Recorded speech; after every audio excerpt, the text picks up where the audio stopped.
Okay guys, welcome back to the channel. Delighted to have Matty Boy. Hello. Joining us this morning.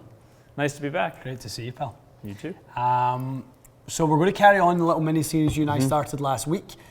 You reviewed TSR3 and I2. And I2. I done I4 and R4. Yeah. It's a Matty tongue Boy, twister. It is, I know. I'm confused with these I's What's and what R's. here? What's what? You have not hit the new TSR line. Nope. So you are the perfect candidate as someone who played the TSi3. Yeah, I had this driver for quite a while actually, so I'm curious. I mean, I think I saw all the pictures come out and I thought they look a little similar. I wonder what's going on there, if there is much, but I think you're right. This is the best way to do it. Is I haven't hit the new stuff at all. Yeah. So we'll see what we see. It's absolutely perfect for you to do this this test. So when we were down at Oceanside, Matty, Stephanie and the Metalwoods team made a big point of saying the request from Tour was, and this was the exact words, just don't F it up. Okay, yeah, I can right? see that. I can see that. Don't mess with such a great product. I mean, by far the best, most successful driver in Titleist history.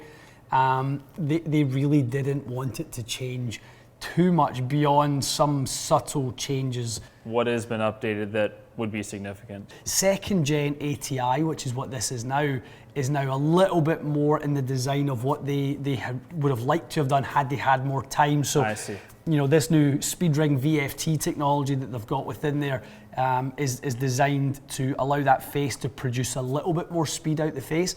But more importantly, Matty, more consistency out of the high toe and the low heel. Oh, okay. That's where you'll find the big gains on the TSi versus TSR3s. It'll be good because I've been missing in those kind of areas recently as well. So we'll see how well that works. To see. We'll test it thoroughly. Yeah. Okay, why don't we get some initial baseliners with I3 and then we'll jump into R. Sounds good. Okay.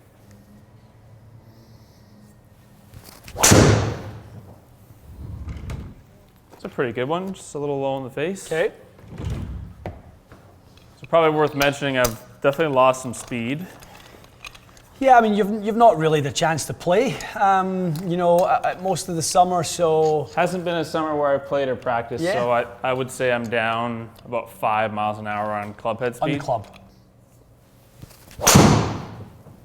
That's a lovely drive, Matty Boy.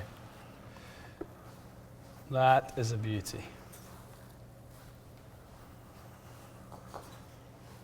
Actually, good slight misses there. Yeah, I mean, it wasn't the best strike, very was it? efficient, very efficient kind of heel strike. Really good on spin. Didn't kick up, and that's with I3. So, you know, I would have loved to have seen the ball speed come out of that one because it was quick from a club speed perspective. Right. But certainly the efficiency down at 141 was a little bit down, and I think that's where we could see some sweetness from R3.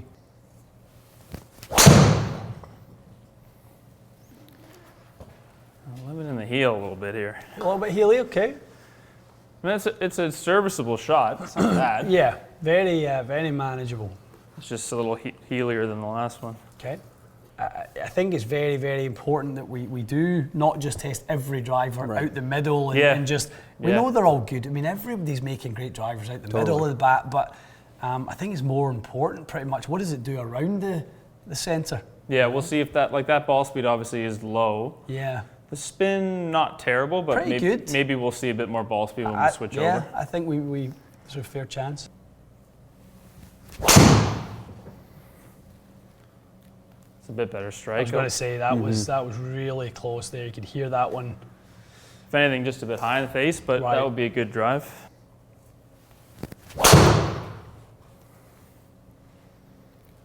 It's a good drive. I was going to say, tell me about that one because that's high in the face that time.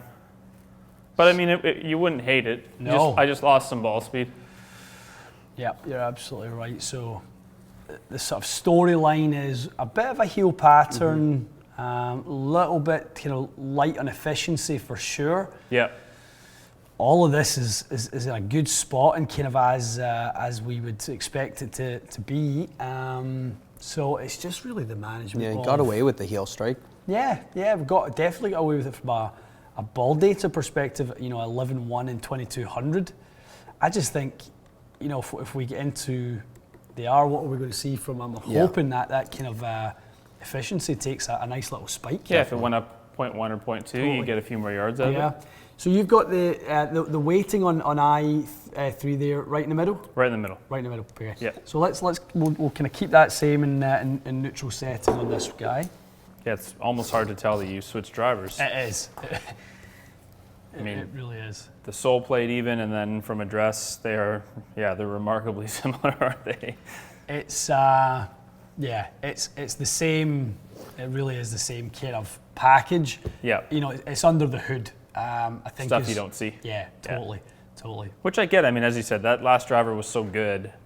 I can see the tour players just saying, please don't mess with it too much. Just leave us with what we had and give us these little upgrades that you found. You know, we'll take that happily, but yeah, leave it well alone. That's hit well. Nice, Matty boy. A little bit of a push, but I would like it. Okay, carry was up a little bit there. It's a better hit. Just more. Certainly came out with a little less spin, that one, didn't it? Yeah, a little higher in the face.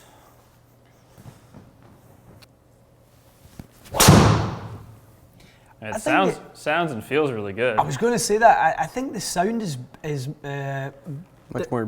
Yeah, more solid. Yeah, sound. muted. It feels more solid. Yeah. Yeah. I actually hadn't noticed that as much. This is the most I've noticed it. That too. Yeah, good swing. It feels a little bit nicer, which is hard to believe because I really thought last year's was the best feeling driver that anyone made. Yeah.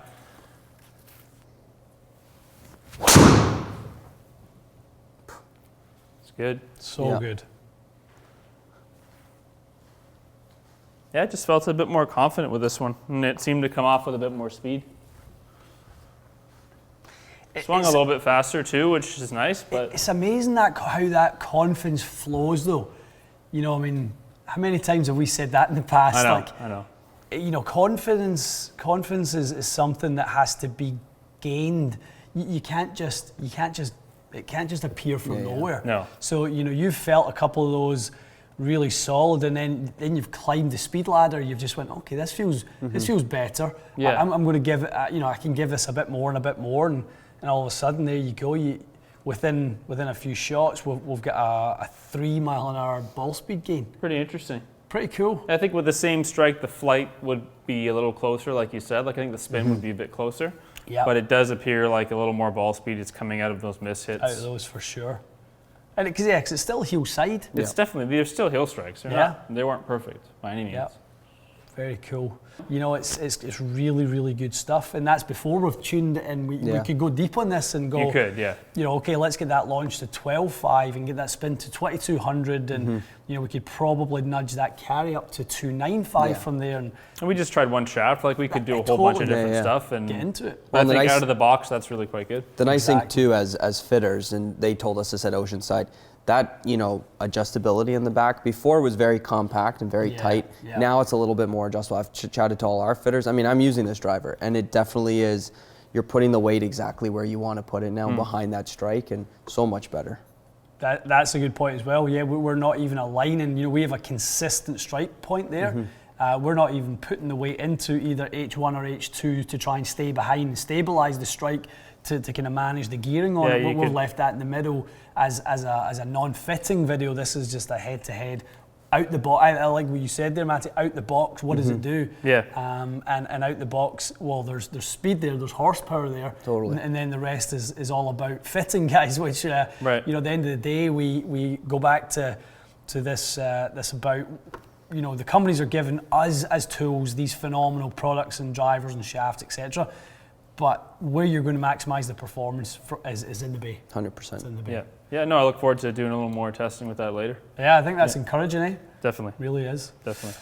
Okay, guys, so that kind of wraps up the head-to-head on the 2020 TSi versus TSR. We've been through all three. You said it, ball speed is really the main thing that we're seeing, consistency. I found it with the R4 versus the i4. This was great to see with Matty on the 3.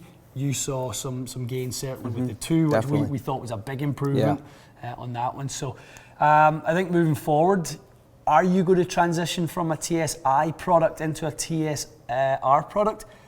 I don't know if that's going to be everybody's choice. No. I think there's still a lot of TSi users will have seen these 3 videos and went, you know, I feel okay about that. Yeah. If you're a TS or maybe in another brand, you're going to be excited to see these. Yeah, 100%. Knowing that maybe if titles never piqued your interest, there's a really, really great driver to get your teeth into now. 100%.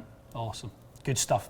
Okay, guys, let us know. Have you tried it? Have you booked an appointment to try it? You know, let us know if you've been out and had a session with it. Is it on your list to try this winter? We certainly think it should be. It'll be awesome to see what the OEMs are coming up with for 2023. And you know, I think the product launch cycle for Titleist is they get a chance to get out in front of their competitors with this sort of stuff. This kind of full launch gives them, I think, a little bit of a head start, because by the time the 2023 season rolls around, they've got momentum, and I think that's pretty smart from their standpoint. So let us know your thoughts. I think we're getting little sneaky pictures of new products coming for next year already, so it's going to be a heck of a battle. Excited. Good stuff. All right, stay tuned for more. We'll see you again soon.